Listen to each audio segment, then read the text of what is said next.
We provide you the platform to turn your dreams into reality.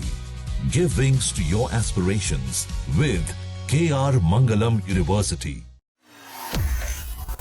पश्चिम बंगाल में BJP को बढ़त मिलती हुई नजर आ रही है। बीजेपी को 150 से 175 सीटें जो है वो मिलती हुई दिख रही है। टीएमसी को 118 से 138 सीटें हुई मिलती नजर आ रही है। एबीपी न्यूज का एग्जिट पोल ये हम आपको बता रहे हैं, जहां पश्चिम बंगाल में बीजेपी को बढ़त मिलती हुई नजर आ रही है। और ये बड़ी खबर है, जहां हम पोल्स ऑफ पोल में बात कर रहे हैं कि आखिर किसको कहां कितनी बढ़त मिल रही है। सर, आपसे सवाल लेना चाहूंगी, हम बात कर रहे थे तमिलनाडु की, लेकिन बड़ी खबर पश्चिम बंगाल से आ रही है कि बदलाव का जो लहर है वो कहीं ना कहीं एग्जिट पोल के हिसाब से देखने को मिल रहा है। बढ़त मिलती हुई नजर आ रही है। क्या लग रहा है सर, इस बार बदलाव हो जाएगा? देखिए, मैं तो शुरू से आपको बोल रहा हूं कि इस बार ममता बनर्जी के लिए मुश्किल है। जो मैं वहां जमीन पे घूमा, वहां देखा जी। और मुझे तो ये भी लगा कि कहीं ममता बनर्जी खुद अपनी सीट ना हार जाए। मतलब आश्चर्य नहीं होगा मुझे अगर भवानीपुर से खुद हार जाती हैं तो यहाँ तक की स्थिति वहां पे है। तो ये जो एग्जिट पोल के नतीजे जो पश्चिम बंगाल में अभी तक आ रहे हैं, बेकाद को छोड़ दें तो लगभग उसी दिशा में है कि 160 से 170 के आसपास बीजेपी को दिखा रहे हैं लोग, और 130 के आसपास जो है 130-40 कह लें, ये दिखा रहे हैं टीएमसी को। तो नतीजे उसी तरफ से। बाकी लोग वहां कोई प्लेयर है नहीं, आमने सामने की लड़ाई है। आमने सामने की लड़ाई में इस बार जो पूरा का पूरा जो जिस ढंग से चुनाव लड़ती थी टीएमसी, उसका जो पूरा तंत्र था वो तंत्र को सक्रिय नहीं होने दिया और लगभग 11% वोट कट गए।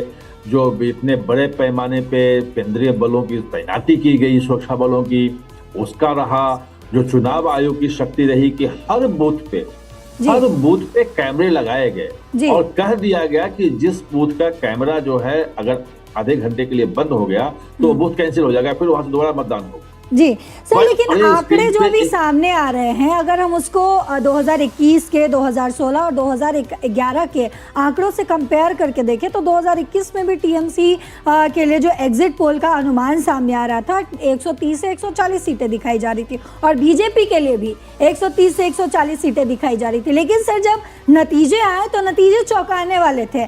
टीएमसी ने 213 सीटें लेकर सरकार बनाई, वहीं बीजेपी को 77 सीट्स मिली थी 2021 में। बात करेगा 2016 की सर एग्जिट पोल की, तो टीएमसी को 190 से 210 सीटें जो है वो दिखाई जा रही थी एग्जिट पोल में, और बीजेपी को 2 से 8 सीटें दिखाई जा रही थी, क्योंकि वहाँ ममता बनर्जी की जो फैन फॉलोइंग है वो बहुत ज़्यादा है।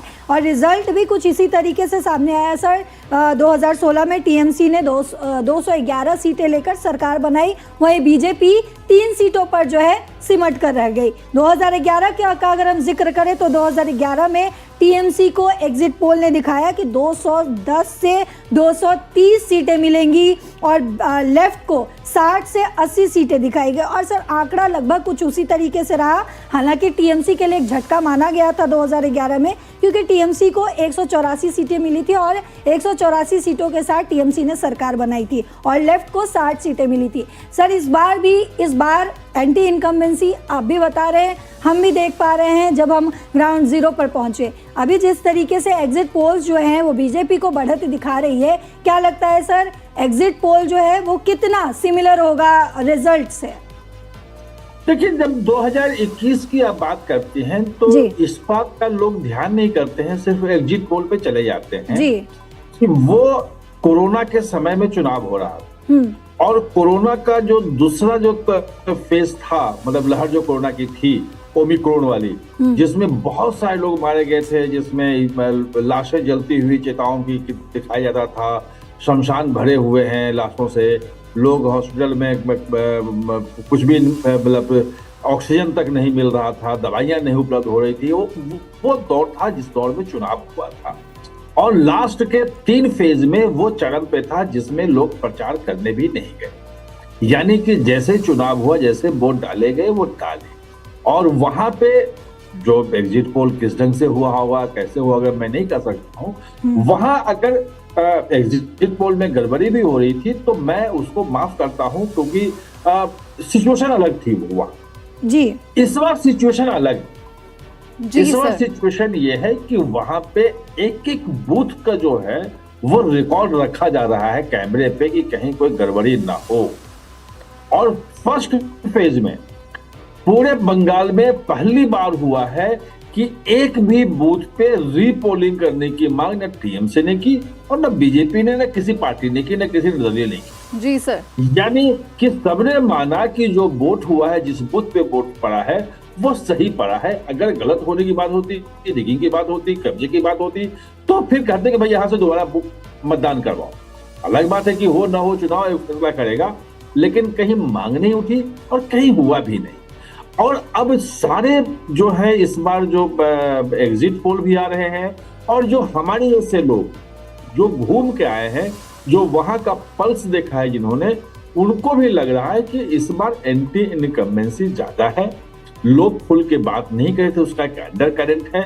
और जो चुनाव के दिन जिस ढंग से वोटिंग हुई है वो देखना। और वोटिंग का एक पैटर्न और भी मैं समझाना चाहूंगा पल्लवी जी कि जो मुस्लिम बहुल इलाके हैं वहां तो 90% वोटिंग पहले भी होती थी। जी ये सर। सभी जानते हैं, पूरे देश में होती है, इसमें कोई छुपी हुई बात नहीं है। यानी कि जो हिंदू बहुल इलाके हैं वहां पे वोटिंग कम होती है। बिल्कुल। अब अगर 93% वोटिंग जा रहा है, 94% वोटिंग पहुंच रहा है, इसका मतलब कि हिंदू इलाकों में भी जबकि वोटिंग हो रही है। वो वोटिंग क्यों हो रही है, वो किसके पक्ष में जा रही है, ये समझना होगा। और यही से आपको पता चलेगा कि जो हिंदुत्व का बात है, जो हेमंत विश्व शर्मा को भाजपा ने उतार दिया, जो योगी आदित्यनाथ की इतनी सभाएं हुई, इतनी रैलियां हुई, जो अमित शाह और जो बोलते रहे कि एक एक बांग्लादेशी घुसपैठियों को हम बाहर निकाल के रहेंगे, हम मतलब सीमा को पूरा सुरक्षित करेंगे, एक भी बांग्लादेशी घुसपैठ जो है हो नहीं पाएगा।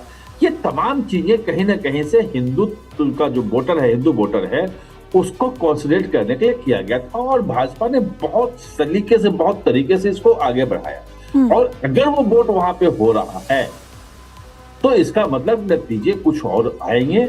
इस बार सत्ता विरोधी लहर को भाजपा कहीं ना कहीं भुलाने में सफल रही है।